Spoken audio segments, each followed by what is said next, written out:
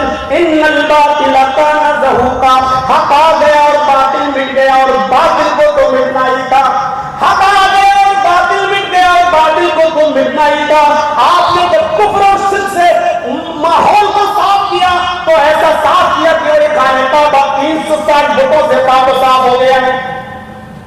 اتنا پاک کیا کہ آپ کے بعد آنے والے صحابہ جیسے حضرت عمر فاروق رضی اللہ تعالیٰ عنہ وغیرہ ہیں, جس درخت کے پاس بیعت لیا کرتے تھے اللہ کے رسول صلی اللہ علیہ وسلم, حضرت عمر فاروق نے اس درخت کو ہی کٹوا دیا, یہ سوچ کر کہ میرے بعد آنے والی نسل کہیں یہ سوچ کر اس پیڑ سے تبرک حاصل نہ کرنے لگے کہ اس پیڑ پر محمد رسول اللہ صلی اللہ علیہ وسلم لوگوں سے بیعت لیتے تھے. شرک کا جہاں اندازہ ہوتا تھا, کفر کا جہاں اندازہ ہوتا تھا, اس چیز کی جڑ کو پہلے سے اکھاڑ کے پھینک دیا کرتے تھے.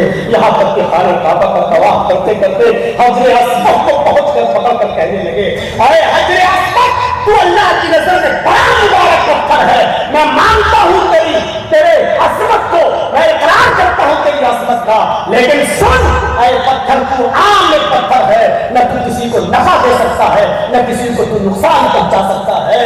میں تو تجھے صرف اس لیے چومتا ہوں کیونکہ میرے نبی جناب محمد رسول اللہ نے چوما ہے, بس اس سے زیادہ تیری کوئی حیثیت نہیں. یہ کہہ کر آپ نے یہ بتا دیا کہ شرک ہم اس حجر اسود کو اس لیے نہیں چومتے ہیں کہ یہ دینے کی طاقت رکھتا ہے اور نفع نقصان پہنچاتا ہے. آپ نے جب شرک اور کفر کو ختم کیا تو آپ کی تعلیم سے متاثر ہو کر آپ کے صحابہ نے ان کی جڑوں کو مٹا دیا. آپ کی جڑیں پھر پنپ رہی ہیں. پھر ہمارے ربانی صاحب طرف اشارہ کر کے چلے گئے, میرے بھائیوں ہمیں اور آپ کو غور کرنا چاہیے کون سی چیز, کتنے چیلنجز نبی کے سامنے, اور ہر چیلنج کا مقابلہ آپ نے کیا, ہر چیلنج کا مقابلہ آپ نے کیا. چوری مٹائی, چوری تو ایسی مٹائی کہ ایک صحابی تھے جنہوں نے غزوہ خیبر میں ایک چادر چرائی تھی. وہ آئے اور آ کر کہنے لگے اللہ کے رسول یہ چادر لینی تھی.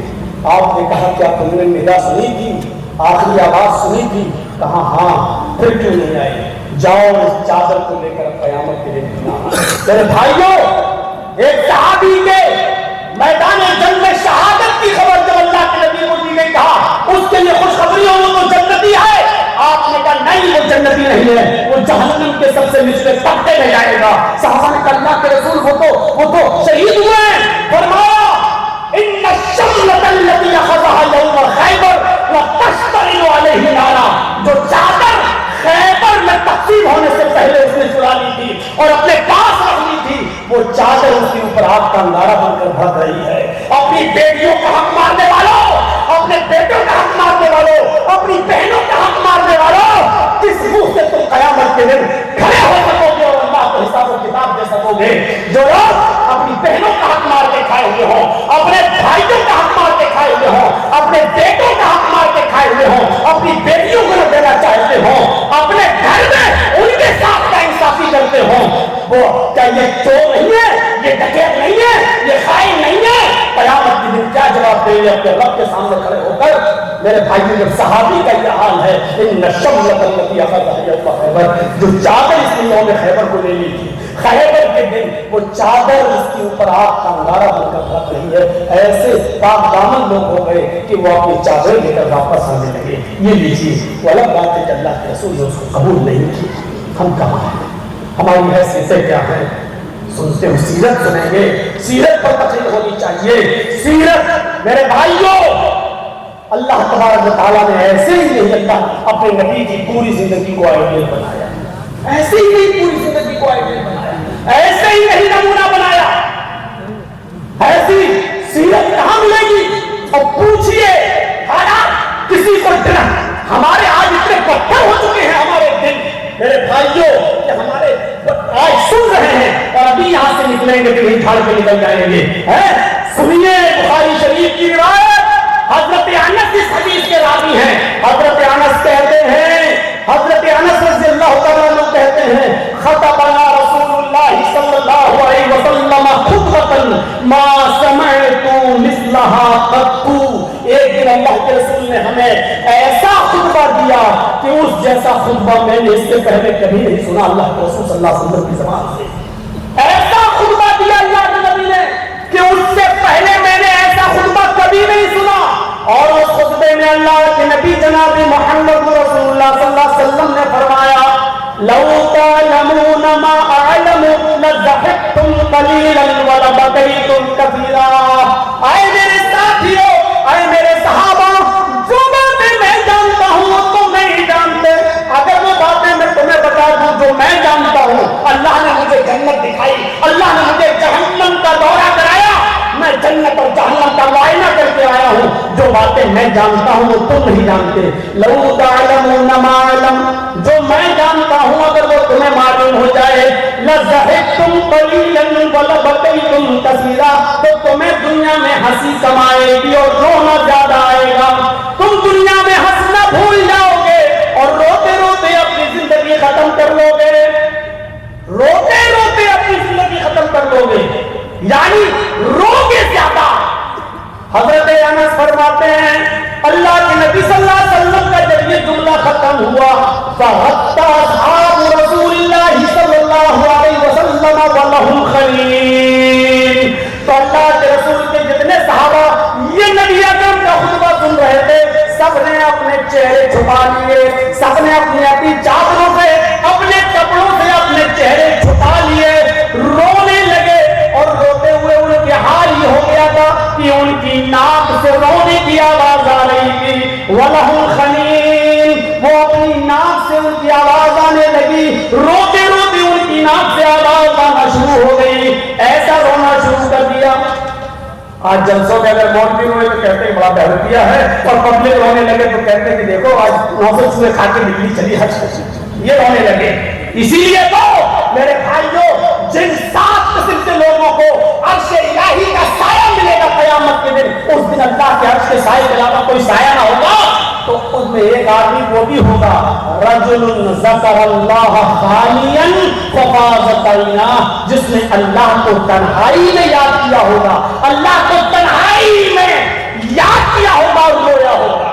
جلسوں میں رونا تو بہت آسان ہے، مسجدوں میں سب کے سامنے رمضان کے مہینے میں خوب رونا اور دلانا بہت آسان ہے، لیکن اکیلے میں آنسو نکلنا بڑا مشکل کام ہے. اور اگر تنہائی میں اللہ کے خوف سے آنسو نکل آئے تو سمجھو کہ آپ کی نجات ہو گئی میرے بھائیوں، کیونکہ تنہائی میں جو روتا ہے وہ حقیقت میں اللہ کے ڈر سے اور اللہ کے خوف سے روتا ہے. جب آپ کا باپ بھی نہ دیکھ رہا ہو، جب آپ کی ماں بھی نہ دیکھ رہی ہو، جب آپ کی بیوی بھی نہ دیکھ رہی ہو، جب پوری دنیا سے آپ غافل ہو، اکیلے ہو، رات کی تنہائی ہو، وضو بنا کر 2 4 6 جتنی رکعتیں اللہ آپ کو توفیق دے میسر ہو پڑھیے، اور اس کے بعد میں آپ مانگیے، روئیے، اپنے گناہوں کی سیاہی کو اپنے آنکھوں کے آنسوؤں سے دھوئیے، اور پھر دیکھیے اللہ کی کیسی رحمتیں ہمارے اور آپ کے اوپر نازل ہوتی ہیں. اس وقت جو آنسو نکلیں گے میرے بھائیوں وہ اللہ کے خوف سے آنسو نکلیں گے، اللہ کے خوف سے آنسو نکلیں گے. بخاری کی روایت ہے عبد الرحمن ابن عوف کے سامنے مغرب کے وقت افطاری کے لیے سالن پیش کیا گیا، کھانا پیش کیا گیا، کیونکہ وہ روزے سے تھے، نفلی روزہ. عبد الرحمن ابن عوف نفلی روزہ تھا، تو لوگوں نے جان گئے کچھ لوگ یہاں کے روزے سے ہیں، تو مغرب کے وقت افطاری کے وقت ان کو کھانا پیش کر دیا. کھانے میں 1-2 نعمتیں بڑی اچھی تھی. انہوں نے سوچا یہ ہمارے مہمان ہیں تو مہمان کی عزت کرنی چاہیے، تھوڑا اپنی حیثیت سے اچھا کھانا عبد الرحمن ابن عوف کے سامنے پیش کیا.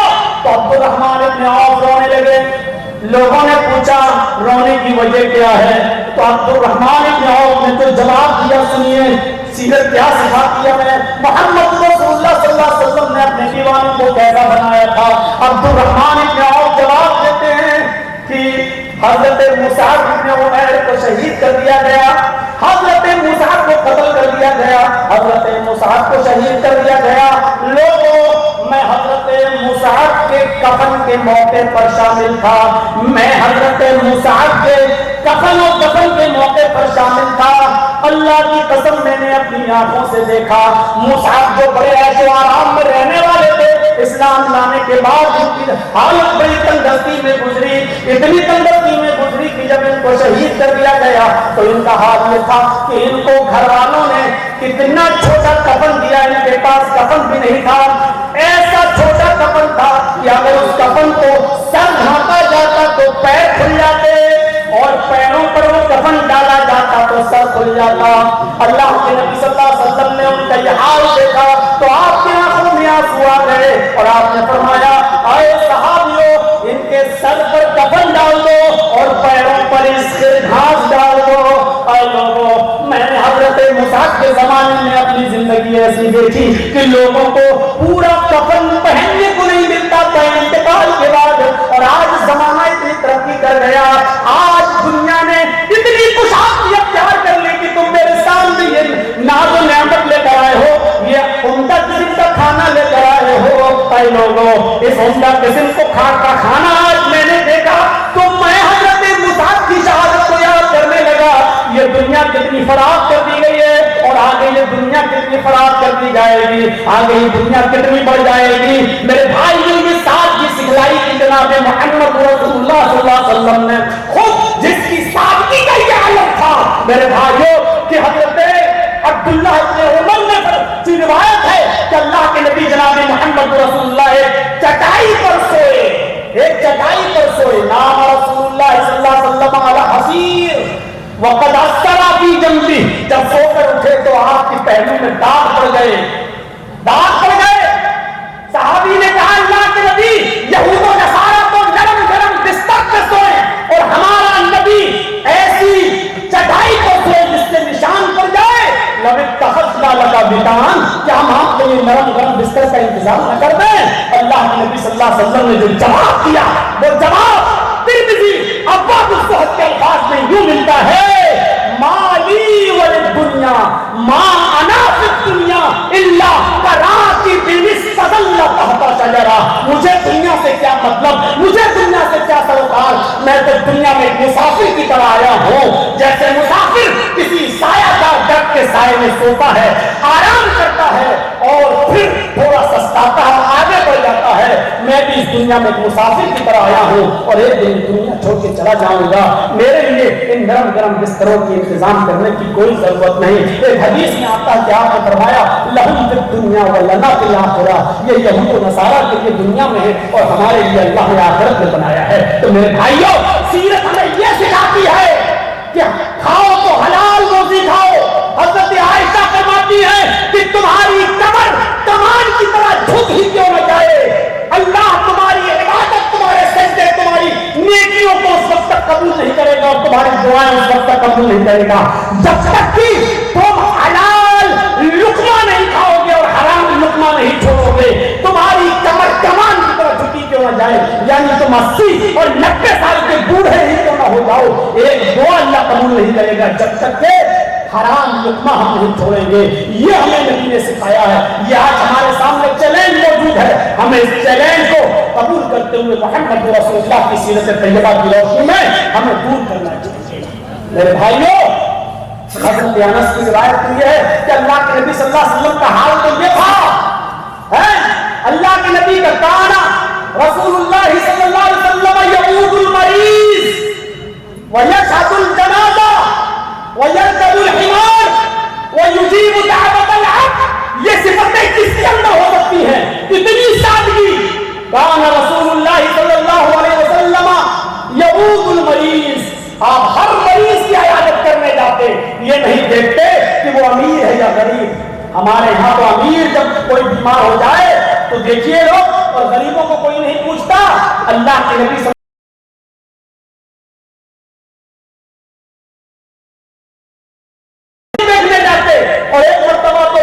کا 12 سال کا بچہ جب بیمار ہو گیا تو نبی کی خدمت کرتا تھا، اس کو بھی دیکھنے چاہیے۔ دروازے کو دستک دی کے باپ نے دروازہ کھولا، اللہ کے نبی اس یہودی بچے کی سرہانے بیٹھ گئے۔ غور کرو، اس بچے کے سرہانے بیٹھ گئے اللہ کے نبی صلی اللہ علیہ وسلم۔ بچہ اپنے باپ کو دیکھنے لگا، باپ جانتا تھا کہ میرا بچہ اللہ کے رسول کی تعلیم سے متاثر ہے۔ باپ نے اجازت دے دی کہ بیٹے تم ابو القاسم کی اطاعت کرو، تم ان کی بات ماننا چاہو تو مان لو، وہ کہہ رہے کلمہ پڑھو تو پڑھ لو۔ اس بچے کو گویا کہ سنجیدگی مل گئی، وہ یہی چاہ رہا تھا کہ میرا باپ مجھے اجازت دے دے، غصہ نہ ہو۔ جیسے ہی اس کے باپ نے کہا بیٹے اطیع ابو القاسم کی اطاعت کرو، اس بچے نے، یہودی بچے نے فوراً کہا اشہد ان لا الہ الا اللہ واشہد ان محمدا عبدہ ورسولہ۔ یہ کلمہ پڑھ کر جیسے بچہ اسلام لایا اور کلمہ پڑھتے ہی روح نکل گئی، وہ وہی مر گیا، اس بچے کا انتقال ہو گیا۔ اسی جگہ پر اللہ کے نبی کو جب پتا چلا کہ بچہ انتقال کر گیا، آپ اٹھتے ہیں اور نگاہیں آسمان پہ ڈالتے ہو فرماتے ہیں الحمدللہ الذی انقذہ عن النار، تمام تعریفیں اس اللہ کے لیے ہیں جس نے اس بچے کو جہنم کی آگ میں جلنے سے بچا دیا۔ میرے بھائی یہ واقعہ ہمیں بتاتا ہے کہ آپ امیر و غریب کو بھی دیکھتے تھے، اور آپ یہ بھی نہیں دیکھتے کہ کون یہودی ہے کون عیسائی ہے، آپ اس کی بھی عیادت کرنے کے لیے جاتے تھے۔ یہ نبی اکرم کی صفت تھی، یہ نبی اکرم کا وصف تھا۔ کانا رسول اللہ صلی اللہ علیہ وسلم یعود المریض ویشہد الجنازہ، آپ جنازے میں بھی شرکت کرتے تھے، اپنا ہو تب بھی پر آیا ہوتا۔ اس سے زیادہ بڑی بات اور کیا ہوگی کہ جس نے پوری زندگی میں نبی اکرم کو گالی دی، ذلیل کہا، بلکہ اذل کہا، لا یخرجن الاعز منها الاذل، مدینے چلو، سب سے بڑا عزت والا سب سے بڑے ذلیل کو یعنی محمد کو مدینے سے نکال لے گا۔ وہ عبداللہ ابن ابی ابن سلول جس نے محمد رسول اللہ صلی اللہ علیہ وسلم کو اذل سب سے بڑا ذلیل کہا، جب اس کا انتقال ہوتا ہے تو اللہ کے نبی صلی اللہ علیہ وسلم کے پاس اس کا بیٹا آتا ہے۔ دیکھیے رحمت للعالمین قاضی سلمان منصور پوری رحمت اللہ علیہ، اور بیٹا آ کر کہتا ہے اے اللہ کے رسول میرے باپ کا انتقال ہو گیا، میرا باپ آپ کو گالی دیتا تھا، ساری کائنات کی ماں عائشہ کو زانیہ مانتا تھا، تہمت لگاتا تھا آپ کی ماں آپ کی بیوی پر، ساری کائنات کی مسلمانوں کی ماں پر۔ اے اللہ کے رسول میں جانتا ہوں کہ میرا باپ بہت برا انسان تھا، لیکن باپ کی محبت ہے فطری طور پر، اگر آپ اپنی یہ قمیص دے دیں گے جو آپ پہنے ہوئے ہیں یا چادر آپ دے دیں گے اور اس کو میں اپنے باپ کے کفن کی جگہ پر ڈال دوں، شاید جب تک یہ چادر میرے باپ کے کفن کی جگہ پر رہے میرے باپ کے عذاب میں کمی آ جائے، آپ کا کیا بگڑ جائے گا۔ اللہ کے رسول فوراً کھڑے ہوتے ہیں اور اپنی چادر اتار کر عبداللہ ابن ابی کے بیٹے کو دے دیتے ہیں۔ لوگ حضرت عمر نے ٹوکا بھی، اللہ کے رسول یہ کیا کر رہے ہیں، ایک منافق کو چادر دے رہے ہیں۔ آپ نے فرمایا اگر میرے چادر کے پہنانے سے اس کے باپ کے عذاب میں اگر کمی آ جائے تو میرا کیا بگڑ جائے گا، میرا کیا بگڑ جائے گا۔ اور تعجب تو تب ہوا، حد تو یہ ہوئی کہ وہی عبداللہ ابن ابی کا بیٹا آیا اور آ کر کہنے لگا اللہ کے رسول آپ چادر دے سکتے ہیں تو میرے باپ کا جنازہ کیوں نہیں پڑھا سکتے، آپ میرے باپ کا جنازہ بھی پڑھا دیجئے، آپ کا کیا بگڑ جائے گا، شاید آپ کی دعائیں مغفرت سے میرے باپ کے عذاب میں کمی آ جائے۔ آپ نے کہا چلو، آپ آگے بڑھ گئے، حضرت عمر نے پیچھے سے کھینچا، اے اللہ کے نبی میں اس منافق کا جنازہ نہیں پڑھانے دوں گا۔ اللہ کے نبی نے کہا عمر چھوڑ دو، اگر میرے جنازہ پڑھانے سے دعائیں مغفرت سے اللہ اس کے باپ کے عذاب میں کمی کر دے تو میرا کیا بگڑ جائے گا۔ کھڑے لیکن اللہ نے منع کر دیا، 70 مرتبہ بھی دعائیں مغفرت کرو گے تو ہم اس کی بخشش نہیں کریں گے۔ اللہ کے نبی نے فرمایا اللہ نے منع کر دیا، 70 مرتبہ بھی اگر پڑھاؤ گے تو میں اس کو بخشوں گا نہیں، اگر مجھے معلوم ہو جائے کہ 75 بار پڑھانے سے اللہ بخش دے گا تو اس کا جنازہ بند ہو گا۔ میرے بھائیوں یہ تھا آپ کا اخلاق اور یہ تھی آپ کی سادگی، یہ تھی آپ کی سادگی، اور یہی اسلام سکھاتا ہے۔ اس سادگی سے اس اخلاق سے آپ سب کو اپنا گرویدہ بنا سکتے ہیں۔ IDS لے کر اور دھماکہ خیز چیزیں لے کر بم سے اپنے آپ کو اڑا لینا، اپنے آپ کو مار لینا اور بھیڑ میں اپنے آپ کو چلا جا کر اڑا لینا، یہ تمام چیزوں کا کوئی تعلق نہیں ہے. ایسا کرنے والے اسلام کے دشمن ہیں. اللہ کے نبی صلی اللہ علیہ وسلم نے خودکشی کو بھی حرام قرار دیا ہے اور زمین پر فساد پھیلانے والے کو بھی میرے بھائی نے مجرم قرار دیا ہے. مجرم قرار دیا ہے. اللہ کے نبی نے تو یہاں تک فرمایا کہ الفتنۃ اشد من القتل. فتنہ پھیلانا قتل سے بڑا سنگین جرم ہے. دنیا میں فتنے مت پھیلاؤ, فساد برپا مت کرو. میرے بھائیو, اسلام کا اس سے کوئی تعلق نہیں ہے. اور لاسٹ چیز میں بتا دوں, اللہ کے نبی صلی اللہ علیہ وسلم کی وہ حدیث جو آپ نے حضرت انس نے بیان کی ہے, بخاری کی روایت, کان رسول اللہ صلی اللہ علیہ وسلم یعود المریض ویشهد الجنازہ ویرکب الحمار. آج جرجیت صاحب کو ایئرپورٹ پہ آئیں گے اور کہہ دیں گے کہ آپ میں آ رہا ہوں, آئیے فور ویلر لے کر, تو یہ دیکھتا ہوں کہ اسٹینڈرڈ گاڑی ہے کہ نہیں. ہمارے حساب سے اگر کوئی آدمی بائک لے کے پہنچ جائے تو جلدی بیٹھنے کے لیے تیار نہیں ہوں گے, جلدی تیار نہیں ہوں گے. یہ برائی علماء نے بھی آ چکی ہے. محمد رسول اللہ صلی اللہ علیہ وسلم نے جہاں براق پر سفر کیا, وہ براق جس کی نگاہ, جس کا پہلا قدم جہاں تک نبی اکرم کی نگاہ جاتی تھی وہاں تک اس کا پہلا قدم ہوتا تھا, اس براق پر بھی بیٹھے. لیکن حضرت انس فرماتے ہیں جنت جہنم کا سیر کرنے کے بعد بھی جب دنیا میں آئے تو ایسا نہیں کیا کہ اب تو میں براق پہ بیٹھ چکا ہوں, اب ہم گدھے پر نہیں بیٹھیں گے. آپ کی سادگی کا عالم یہ تھا کہ ویرکب الحمار, آپ گدھے پر بھی بیٹھ جایا کرتے تھے اور گدھے کی سواری بھی کر لیا کرتے تھے. فارچونر والا جلدی الٹو میں نہیں بیٹھے, اور جس کے پاس فور ویلر ہو جائے تو جلدی موٹر سائیکل نہیں چلائے گا. اس کی شان کے خلاف ہے. بڑے باپ کی اولاد ہیں, بڑے باپ کی اولاد, یہ بڑے باپ کی اولاد جس کو موٹر سائیکل کی بیوی کو سسر نے انجن دے کر بھگائی سمجھ کے دیا, یہ بیچارہ فخر کر رہا ہے کہ میں بڑے باپ کی اولاد ہوں جو اپنے سسر کے حرام کے مال پر بیٹھ کر حکومت کرتا ہو. اور یہ بیچارہ فخر کر رہا ہے. کڑوے الفاظ ہیں, لیکن کیا کروں, بیماری بھی تو کینسر کی ہے, تو کیا کیا جائے. وَيَرْكَبُ الْحِمَارَ, اللہ کے رسول گدھے کی سواری بھی کر لیا کرتے تھے. یہ نہیں کہتے تھے کہ ہم تو براق پہ بیٹھ چکے ہیں, اب ہم گدھے پہ بیٹھیں گے. وَيُجِيبُ دَعْوَةَ الْعَبْدِ. جرجیت صاحب اتنے بڑے بڑے مولویوں کے ساتھ کھائیں گے کھانا, اب ہم اپنے ڈرائیور کے ساتھ نہیں کھا سکتے. اب وہ دیکھ طور پہ لے کے ادھر جا کے کھاؤ, تم ہمارے ساتھ نہیں کھا سکتے. محمد رسول اللہ کی اخلاق, یہ تھا آپ کا فاضلانہ اخلاق کریمہ. وَيُجِيبُ دَعْوَةَ الْعَبْدِ, اگر آپ کا غلام بھی آپ کی دعوت کرتا تو آپ خوشی خوشی اپنے غلام کی دعوت کو بھی قبول فرماتے اور اس کے گھر بھی جاتے, کھانا کھاتے, اور میرے بھائیوں آپ اس کو دعائیں بھی دیتے, آپ اپنے غلام کی دعوت بھی قبول کر لیتے. یہ سیرت طیبہ کا وہ پہلو ہے میرے بھائیوں کہ ہمیں بہت کچھ سکھاتا ہے. سیرت طیبہ کا پہلو. اب 2:03:40 ہو چکا ہے, ہمت جواب دے چکی ہے, پیر پھیلانے کو ملا نہیں, سفر بھی لمبا ہو گیا. میرے بھائی کو پھر سے بھاگنا ہے, پھر میرا اپائنٹمنٹ ہے. ہمارے بھائی آ رہے ہیں لکھنؤ میں, ان کی بیوی کو مجھے دکھانا ہے, چھوٹے بھائی کی بیوی کو لکھنؤ میں اپائنٹمنٹ لیا ہوا ہے. اب مجھے جانا بھی ہے, نکلنا بھی ہے.